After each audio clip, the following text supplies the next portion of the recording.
علامہ صاحب، کچھ لوگوں کا یہ دعویٰ ہے کہ دین اسلام جو ہے نا بکش دین ہے، کہ کتابی دین ہے.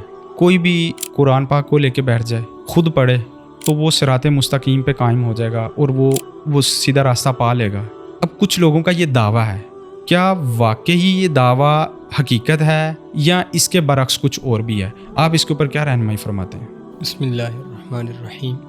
آپ نے سوال کیا اسلام کے حوالے سے، تو عرض یہ ہے کہ اسلام کتابی دین نہیں ہے. یعنی اسلام کا تعلق کتاب کے ساتھ بھی ہے، قرآن کے ساتھ بھی ہے، اور یقیناً اللہ تبارک و تعالی نے قرآن کریم میں اسلام کے اصولوں کو بیان کیا ہے.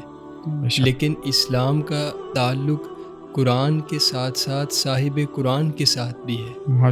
یعنی اسلام میں کامیابی اسی کو نصیب ہوگی جس کا تعلق قرآن کے ساتھ بھی ہوگا اور صاحب قرآن کے ساتھ بھی ہوگا. قرآن کی سب سے پہلی سورت آپ پڑھتے ہیں، ہم اللہ سے ہر نماز میں دعا کرتے ہیں کہ اہدنا الصراط المستقیم، بے شک ایسے، یا اللہ ہمیں سیدھا راستہ دکھا. بے شک ایسے. اب صراط مستقیم کیا ہے؟ اللہ تبارک و تعالی نے خود اس کی وضاحت فرما دی، صراط الذین انعمت علیہم. بے شک ایسے. اب دیکھیں نا، صراط مستقیم کی وضاحت کرتے ہوئے اللہ تبارک و تعالی نے یہ نہیں فرمایا کہ صراط مستقیم کتاب کا راستہ ہے، قرآن کا راستہ ہے، صراط مستقیم حدیث کا راستہ ہے، بلکہ فرمایا صراط مستقیم سیدھا راستہ وہ ہے جو انعام یافتہ لوگوں کا راستہ ہے. یعنی تم انعام یافتہ لوگوں کی پیروی کرتے ہوئے ان کی پیروی میں جب چلو گے تو پھر یقیناً تمہیں صراط مستقیم صحیح معنوں میں نصیب ہوگا. اور اسی طریقے سے قرآن کریم میں اگر دیکھا جائے تو رسول اللہ صلی اللہ علیہ وسلم جب دین کی تبلیغ ارشاد فرما رہے تھے، اور سب سے پہلے قرآن نے حکم دیا، پہلے خفیہ تبلیغ ہو رہی تھی، قرآن نے فرمایا وَأَنذِرْ عَشِيرَتَكَ الْأَقْرَبِينَ. بے شک سورہ شعراء کی آیت ہے کہ آپ اپنے قریبی رشتہ داروں کو جو ہے وہ جہنم سے ڈرائیے، یعنی ان کو دین کا اور اللہ کی عبادت کا حکم دیجیے. اب یہاں پہ اعلانیہ دعوت کا قرآن نے رسول اللہ صلی اللہ علیہ وسلم کو حکم ارشاد کر دیا. اس پر عمل کرتے ہوئے رسول اللہ صلی اللہ علیہ وسلم نے جو عوامل سر انجام دیے، ان میں سیرت کی کتابوں میں یہ بھی آتا ہے کہ حضور نبی رحمت صلی اللہ علیہ وسلم صفا کی چوٹی پہ آپ قیام فرما ہوئے، اور آپ نے ایک منادی کے ذریعے سے ندا کروائی اور تمام کفار کو، تمام قریش مکہ کو بلا دیا. اب قریش مکہ چوٹی کے اس جانب تھے اور حضور چوٹی کے اوپر قیام فرما تھے، جلوہ افروز تھے، اور چوٹی کی اس سائیڈ پہ یعنی پہاڑ کی اس سائیڈ پہ کیا ہو رہا ہے یہ کفار کو، قریش مکہ کو معلوم نہیں تھا، خبر نہیں. تو حضور نبی رحمت صلی اللہ علیہ وسلم نے ان سے سوال کیا کہ اگر میں آپ کو یہ کہوں کہ اس طرف سے ایک ایسا لشکر آ رہا ہے جو آپ پہ حملہ آور ہونے والا ہے، جس کے پاس اسلحہ بھی موجود ہے، تو کیا تم لوگ میری بات کو مان لو گے؟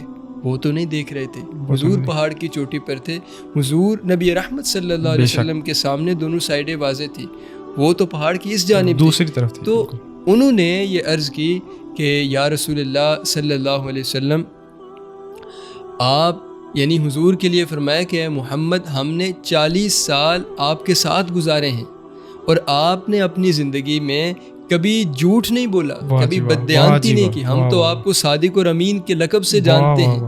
تو حضور نے فرمایا اگر ایسی بات ہے، اگر تم یہ مانتے ہو کہ میں صادق بھی ہوں، میں امین بھی ہوں، تو میں آج تم میں یہ اعلان کر رہا ہوں، سارے پڑھو لا الہ الا اللہ، اور یہ پڑھتے ہوئے اللہ تبارک و تعالیٰ کے بندے بن جاؤ اور ان بتوں کی عبادت کو چھوڑ دو. اب دیکھیں یہاں پر دین کی دعوت اور کتاب کی دعوت دینے کے لیے رسول اللہ صلی اللہ علیہ وسلم نے سب سے پہلے اپنے آپ کو منوایا.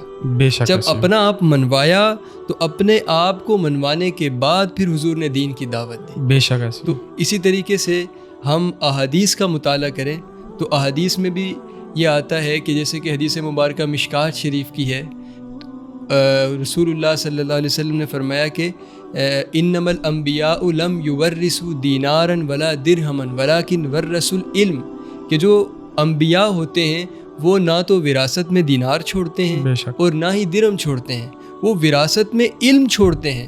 اور علم کا تعارف کس طریقے سے کرایا گیا کہ انما العلماء ورثۃ الانبیاء، کہ علماء جو ہیں وہ انبیاء کے وارث ہیں، علم علماء کے ساتھ ہے۔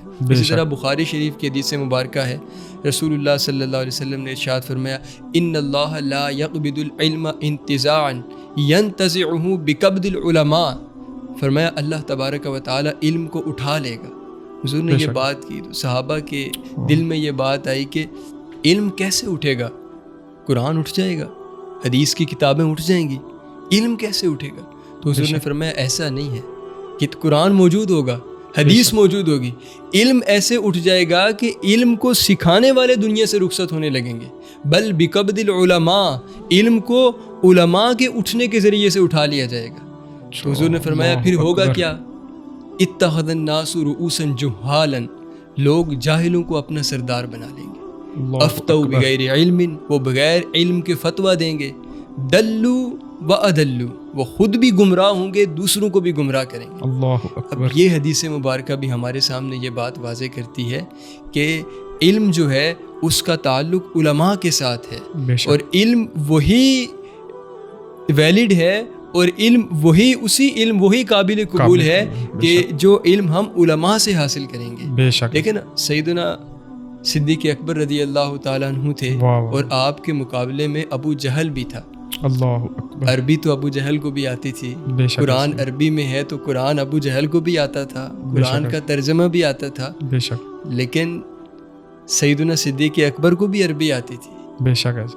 لیکن ابو جہل نے قرآن حضور سے نہیں سیکھا تھا، اللہ صدیق اکبر نے قرآن حضور سے سیکھا۔ واہ جی واہ، واہ واہ واہ۔ تو بے شک قرآن کو سیکھنے کے لیے کسی سکھانے والے کی ضرورت ہے۔ حضور نے فرمایا من یرد اللہ بہ خیرا یفقہہ فی الدین، اللہ تبارک و تعالیٰ اس سے بھلائی کا ارادہ کرتا ہے جس کو اپنے دین کی سمجھ بوجھ عطا فرما دیتا ہے۔ بے شک شکر۔ اب یہاں پہ صرف دین کے پڑھنے کی بات نہیں کی، یہاں پہ دین کی صرف سٹڈی کی بات نہیں کی، بلکہ دین کی سمجھ بوجھ کی بات کی۔ بے شک۔ دین پڑھتا ہر کوئی ہے، لیکن سمجھ بوجھ علماء کے پاس ہوتی ہے۔ بے شک۔ تو اس لیے اسلام بکش دین نہیں ہے، بلکہ اسلام کا تعلق علماء کے ساتھ ہے، اولیاء کے ساتھ ہے۔ جو اسلام سیکھنا چاہے اسے چاہیے کہ وہ اس کو اولیاء سے، علماء کی سنگت کو اختیار کرے، علماء سے سیکھے، تو پھر یقیناً اسلام جو ہے وہ ہمیں کامیابی کے راستے پہ گامزن کرے گا۔ بالکل علامہ صاحب، بہت اچھی آپ نے گفتگو فرمائی۔ میرے ابھی ذہن میں ایک بات آ رہی تھی کہ دیکھیں، اگر بکش دین ہی ہے تو پھر اللہ تعالیٰ قرآن پاک کو سیدھا نازل فرما دیتا، تو پھر نبی بھیجنے کی کیا ضرورت تھی؟